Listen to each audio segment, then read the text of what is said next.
Thank you very much, Mr. President. Let's be clear. This resolution does not advocate war. It instead addresses the hard and persistent question of how to advance our interests and values successfully short of war, and how, when the prospect of military force looms, what role our values play in the calculus of national policy.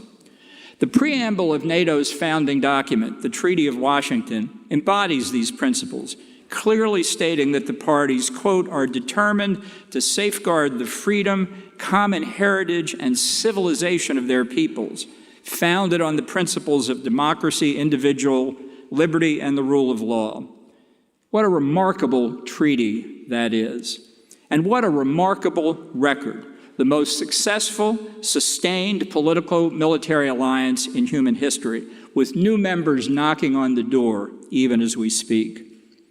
Defending these values clearly implies a willingness to fight for them, not because we seek military conflict, but because the willingness and capability to do so are vital to create structures of deterrence, which convince adversaries the aggression is not worth the price they will pay. The ancient Romans described this strategy as si vis pacem, para bellum. If you want peace, prepare for war. Ronald Reagan called it peace through strength. Nonetheless, today in the United States, we see the virus of isolationism reemerging among people who have not only lost track of geostrategic reality, they've lost track of our own civilization. You have heard the virus of isolationism in this room tonight. In many respects, tonight's resolution is debated throughout the West. I focus on America because that's where this debate must be won most decisively. In America, there is a perpetual tension over whether pursuing our national interest or defending our values lies at the heart of our foreign policy. America is not a country that emerged from a lengthy historical past, but one founded on protecting key values, life, liberty, and the pursuit of happiness that our founding fathers committed their lives, fortunes, and sacred honor. In fact, the most important democracy, individual, and liberty and rule of law which America must defend are its own. At a very basic level, Americans, rightly or wrongly, always hope there is no disjunction between their interests and their values. Much of what the United States seeks to avoid in the wider world are threats to the principles foundational to our way of life. We are not defending an ethnicity, a religion, or an ancient culture, but a set of ideals. America struggles, frankly, when its values and interests do not align, or where its interests are too remote from crises where its ideals are in jeopardy. We must, and we do, acknowledge the reality that we are not able to police our values everywhere because we simply have no palpable interest in many places. Undoubtedly, however, we do our best when interest and values align, as when we stepped in to save the West 3 times in the 20th century, in 2 hot wars and 1 Cold War. Today, no one can pretend that geography alone determines what are and what are not vital interests. Even while warning us in his 1796 farewell address, George Washington said then to have with foreigners as little political connection as possible. But he fully understood U.S. interest would enlarge and diversify as time passed. National security strategy, necessary at the beginning, was not permanent. Washington said, "The period is not far off when we may choose peace or war as our interest, guided by justice, shall counsel." With me, a predominant motive has been to endeavor to gain time to our country, necessary to give it the command of its own fortunes. America's values are anti-totalitarian values. By contrast, the common attributes of this century's rogue states, whether superpowers or not, are 1, they support terrorists or themselves engage in state terrorism. 2, they pursue weapons of mass destruction, nuclear, chemical, and biological. And 3, they oppress their own people. China, Russia, Iran, and North Korea all meet these menacing standards. Clearly, no. Clearly, the basic elements of their policies are utterly antagonistic to U.S. ideals and those of NATO's charter. In the 20th century's major existential wars, America's interests and its values were closely aligned, respecting our critical goals and objectives.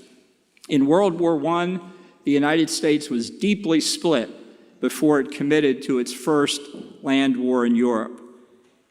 After the war, erecting a memorial in the 1920s, my alma mater inscribed these words: "In memory of the men of Yale, who, true to her traditions, gave their lives that freedom might not perish from the earth." Anno Domini 1914, 1918. That tells you what Americans felt was at stake in World War I. World War II speaks for itself, the quintessential joinder of interest and values. The greatest generation conclusively defeated the Nazi tyranny and Japanese militarism. So I was struck in listening to the opposition lament the fact that after crushing Japan and Germany, they once again became dictatorships. What did I miss? So conclusive was the victory in 1945 that if anyone had thought of it, they would have declared it the end of history. Unfortunately, Joseph Stalin, Mao Zedong, and their fellow communists had other ideas. And the 20th century's third decisive war, the Cold War, ensued, another colossal struggle where America's values and interests were almost entirely aligned. Now, those who claim that this history so far is a case of particularly American imperialism, I just urge you to consider the words I often heard from my former boss, Colin Powell. The only land we ever asked for was land to bury our dead. Let me stress here that isolationism's contemporary resurgence in America rests partly on the perception that too many allies are free riders. There is also a larger point here. We can't want your individual freedoms more than you do. In World War II, when Britain stood alone against the Nazi death machine, Churchill said that Britain, quote, would carry on the struggle until in God's good time the new world with all its power and might steps forth to the rescue and liberation of the old. Now, hopefully, that remains true. But for Europe and much of the rest of the world, Churchill's optimism depends on how the ongoing American debate about isolationism turns out.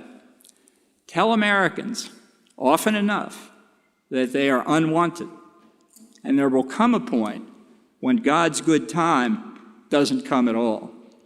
The point where Americans will say, the next time you are threatened by a belligerent, authoritarian nation, do let us know how it turns out. Today, there are any number of areas where the West values and interests coincide. In the Western Hemisphere, for example, there are the cases where helping to reduce threats from external totalitarian societies, as well as liberate oppressed people, greets us in both Venezuela and Cuba. In Venezuela, no one asked us to fight to overthrow the Chavez-Maduro dictatorship, but it's tragic that we and our other coalition partners couldn't even give enough assistance to free the people of Venezuela, who remain oppressed politically and crushed economically. And in Cuba, I will just say briefly that we will ultimately bring the Castro brothers' dictatorship, a true fossil of the Cold War, out of power and back into the control of the people. The second category is where, thank you, I don't have enough time for applause. The second category is where NATO values support efforts to foreclose global terrorist threats with the proliferation of weapons of mass destruction.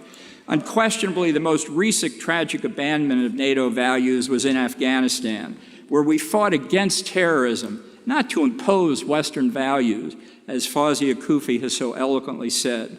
The Trump-Biden withdrawal decision was one of the most catastrophic mistakes in American national security history, and an obvious tragedy for the Afghan people.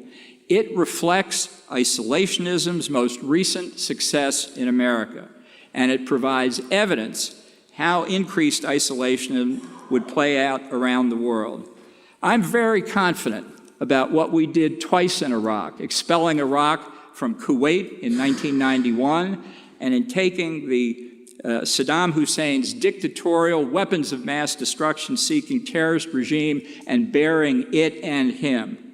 In Iran today, the insurgency against the Ayatollahs following the murder of Mahsa Amini, and now many others, makes one thing clear. This regime is weaker than at any point since 1979, and those who defend its continued existence, and therefore its terrorism and pursuit of nuclear weapons, will ultimately feel only shame for so doing.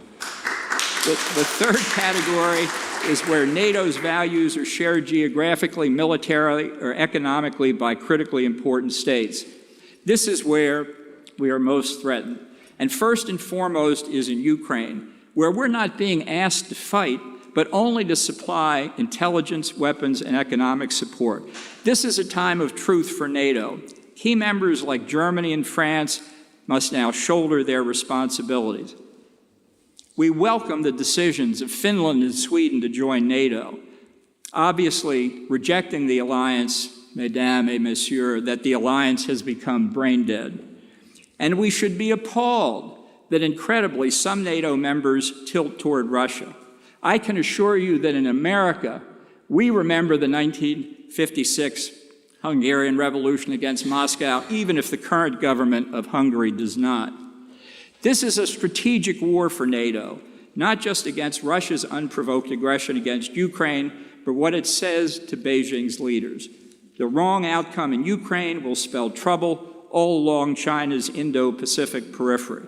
China and Russia have decided on a partnership without limits and now constitute a new threatening axis capable of operating not merely on a regional, but on a global basis. Taiwan is most immediately threatened. South Korea and Japan now appreciate the threats they face, which is why Japan has committed to double its defense spending. And let's not forget Israel, the only functioning democracy in the Middle East, threatened by a nuclear holocaust from Iran. We will stand with Israel. So how internationally do we reconcile these values of interest? First of all, we must remember Winston Churchill's admonition about the confirmed unteachability of mankind. How many mistakes have we made that we must avoid repeating? I think one intriguing response to tonight's resolution is to make it global. Former Spanish Prime Minister Jose Maria Aznar suggested over 15 years ago to make NATO a worldwide alliance. We could admit, among others, Japan, Australia, Singapore, and Israel for starters. Many more would be interested. This is not the time to recoil from values which have sustained us successfully for so long because international challenges are rising. To the contrary, these are precisely the circumstances where we should reaffirm and extend their reach. I cannot conclude without reminding you of the implications of losing this debate, not just in the vote here tonight, but in the ongoing debate over isolationism in the United States. You've heard numerous complaints and criticisms of the United States here this evening, and I don't doubt you hear them from your Oxford professors. I heard them from mine at Yale. But just remember this.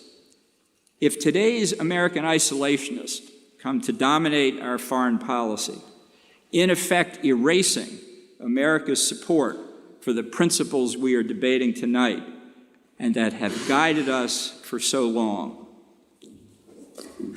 you will miss us when we're gone. Thank you, Mr. President.